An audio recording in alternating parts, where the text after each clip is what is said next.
Aloha! This is lesson 66 from A Course in Miracles with Hope Johnson. My happiness and my function are one. You have surely noticed an emphasis throughout our recent lessons on the connection between fulfilling your function and achieving happiness. This is because you do not really see the connection. Yet there is more than just a connection between them. They are the same. Their forms are different, but their content is completely one. The ego does constant battle with the Holy Spirit on the fundamental question of what your function is. So does it do constant battle with the Holy Spirit about what your happiness is. It is not a two-way battle. The ego attacks and the Holy Spirit does not respond. He knows what your function is. He knows that is your happiness. Today we will try to go past this wholly meaningless battle and arrive at the truth about your function. We will not engage in senseless arguments about what it is. We will not become hopelessly involved in defining happiness and determining the means for achieving it. We will not indulge the ego by listening to its attacks on truth. We will merely be glad that we can find out what truth is. Our longer practice period today has as its purpose your acceptance of the fact that not only is there a very real connection between the function God gave you and your happiness, but that they are actually identical. God gives you only happiness. Therefore, the function He gave you must be happiness, even if it appears to be different. Today's exercises are an attempt to go beyond these differences in appearance and recognize a common content where it exists in truth. Begin the 10 to 15 minute practice period by reviewing these thoughts. God gives me only happiness. He has given my function to me. Therefore, my function must be happiness. Try to see the logic in this sequence, even if you do not yet accept the conclusion. It is only if the first two thoughts are wrong that the conclusion could be false. Let us then think about the premises for a while as we are practicing. The first premise is that God gives you only happiness. This could be false, of course, but in order to be false, it is necessary to define God as something He is not. Love cannot give evil, and what is not happiness is evil. God cannot give what He does not have, and He cannot have what He is not. Unless God gives you only happiness, He must be evil. And it is this definition of Him you are believing if you do not accept the first premise. The second premise is that God has given you your function. We have seen that there are only two parts of your mind. One is ruled by the ego and is made up of illusions. The other is the home of the Holy Spirit, where truth abides. There are no other guides but these to choose between, and no other outcomes possible as a result of your choice, but the fear that the ego always engenders and the love that the Holy Spirit always offers to replace it. Thus, it must be that your function is established by God through His voice, or is made by the ego, which you have made to replace Him. Which is true? Unless God gave your function to you, it must be the gift of the ego.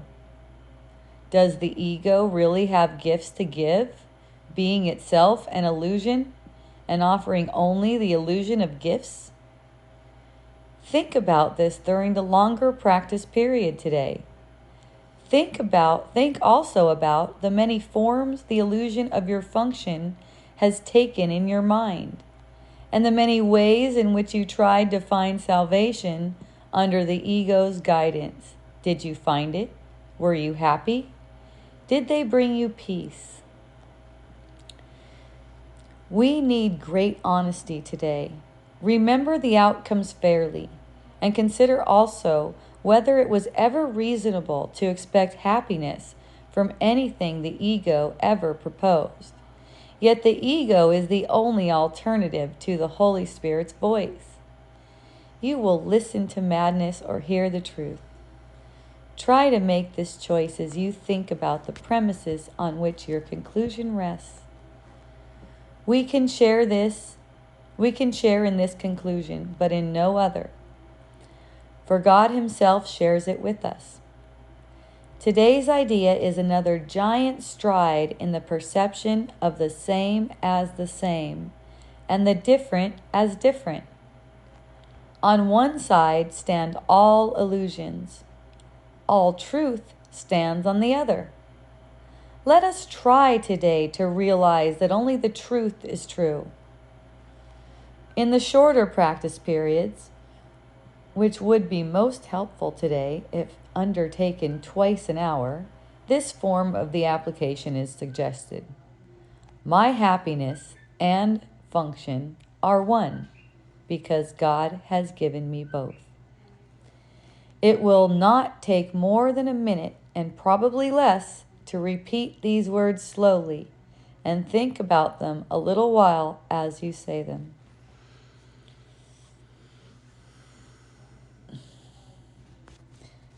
Recognizing that serving your function is your happiness in the moment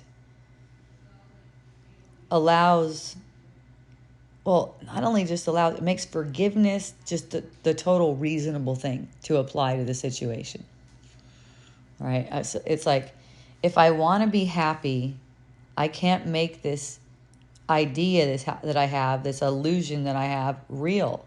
Basically, these illusions that we hold are ideas like a thoughtless pattern, a pattern that's made for hurting you, running around in the mind and noticing, okay, my function is the same as my happiness. So what do I want to do with this thought? I want to bring it to the truth. See, when we don't see that our happiness and our function are the same, we pursue that thought that's against us. We forget forgiveness. We forget to forgive and pursue that thought that's against us. That hurts us. That makes us fatigued. That makes us restless. That makes us feel like we're depressed or sickness, body aches, tiredness, anything like that. You know, it's all from not serving our function. It's all from not recognizing that our happiness is our function and thinking that the ego, following the ego with thoughts that attack us, can somehow lead up to happiness. But the thing is, listening to the ego's thoughts automatically projects a sense of unhappiness. So you can feel that and know that that is not the truth. And you wouldn't keep something that hurts you.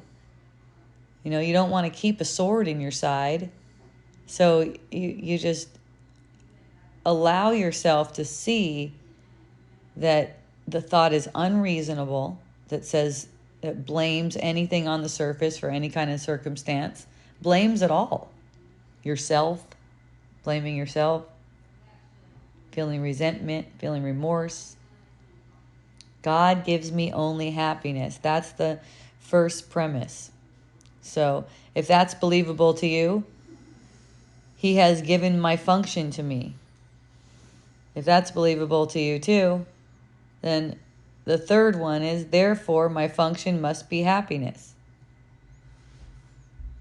So in this world, God gave you that function of happiness. The world's function for you is unhappiness. Division, right. The world is, because you made it out of an unhappy thought, is seeking to make you unhappy, depressed, feeling confined, sick. Yes.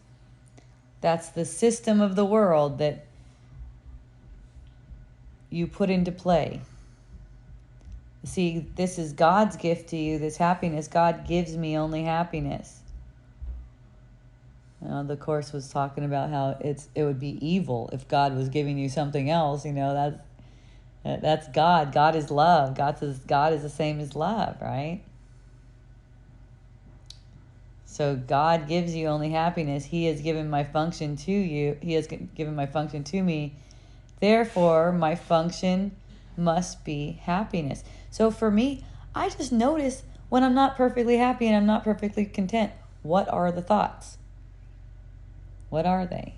And instead of blaming someone, or even telling someone normally, if someone really wants to know what is going on, because it's really not about them. Like, say it seems to involve another person. It's really not about them. If the thoughts involve yourself, projection onto yourself, the self-image that you made, then, and you don't see them and you don't give them up for correction, then you're going to find yourself projecting onto other people as being your victimizer and onto circumstances and stuff like that. So oftentimes, and probably for the most part, the projection is onto the secret sense, or the separate sense of self that you made. And so when your projections are onto that and you don't have it purified, you just accept the projections as if they're true, then you're automatically going to be projectile. You're going to be feeling a victim and expressing as if you are a victim. So teaching and learning your victimhood instead of allowing your happiness. We don't need it. It's so fun.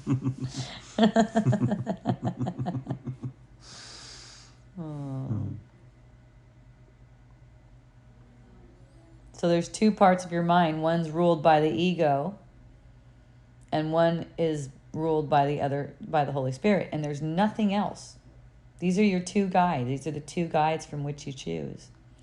So it's happiness or unhappiness, happiness or despair, joy or pain. You could say, it's the willingness to choose to serve your function in this moment, and that's to not keep a thought that's against you. Notice when the ego is trying to trick you into believing that your happiness is in a thought that hurts. So, hooray, everyone.